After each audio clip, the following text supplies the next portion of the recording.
Today I'm going to be speaking to you about how to plan the perfect vacation.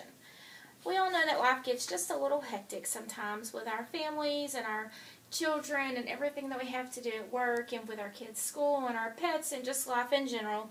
We all know that it can be rather hard to be able to fit in that time to be able to plan a vacation. The one thing that you can do to help decide is go onto the internet and do comparisons there, and it is the fastest way to be able to get the information that you need right at your fingertips. Whenever you use the internet, the first thing you could do is you can go on and do price comparisons from anything from your hotels to your airlines, to the rental car you might need, to the attractions, everything you're going to need to be able to have on your vacation. You might also want to check the weather. I usually just sometimes wait until the week before so that at least I know what the 7-day lineup is. So if it's going to rain, I could put something else in my suitcase, or if it's showing a snowstorm, I know that I'm going to need something completely different. The first thing you need to do is figure out who is going. Is it a married couple without kids, a married couple with kids, and if so, how old are they? Or is it a retired couple, or maybe just a group of friends that needs to get away? When you have to plan the right trip for the right people. So the next thing you need to do is figure out where you're going to go. You need to talk with your family and your friends and get their thoughts and their budget on exactly how much they can spend. And then you need to consider the ages of who's going, and then try to find something that maybe everybody would want to do. With young children, it can be hard whenever it's a plane ride or even a road trip. So you probably need to find a family-friendly destination. With an older couple, there may be a disability or a wheelchair involved, so you should probably find out if the hotel and the attractions you're going to be going to has a handicap accessible room, or if they do have ramps, and also with the attractions they have ramps so that you can get from one place to another.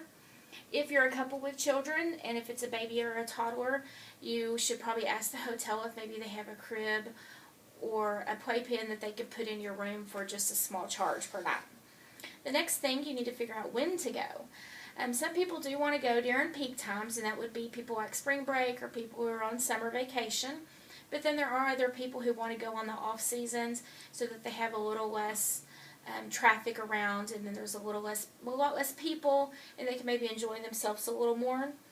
You should check to make sure that you and your spouse both have the time off at work or at school, and then you need to make sure to check your children's schedule to see what their schedule looks like. Of course, if it's summer, then you know they're going to have summer vacation, but something else you might need to think about is the destination you're going to. Go look at their school's calendar to see if maybe they had their vacation the week before or the week after, and that might mean just a little less foot traffic in there for you also.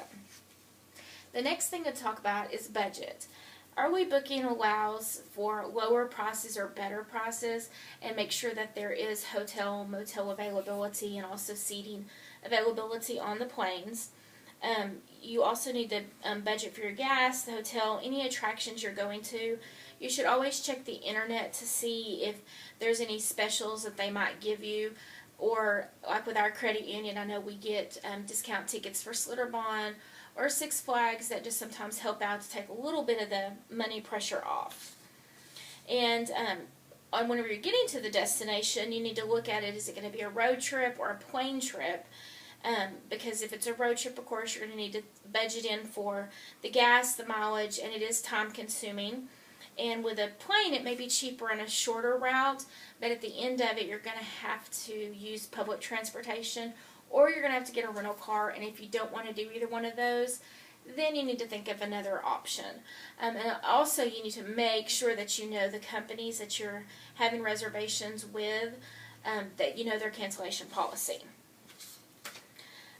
When you're making reservations at the hotel that you're going to stay at, you might want to ask if they have a free breakfast with each night's stay. And also you might want to see if maybe there's a restaurant there in the hotel that would cater to your needs if you needed something. And also for the hotels around, or the food places that are around, to see if you can get a discount. I know in San Antonio at Lulu's you do get a 10 to 15% discount whenever you stay at the hotel right next door. You also probably need to just pull up a map and look at the places to eat around that hotel, because you don't want to budget in for McDonald's and Burger King and then get into an area that doesn't have that. That might only have steakhouses and seafood places that are going to cost considerably more than what you could have if you had a cheaper place.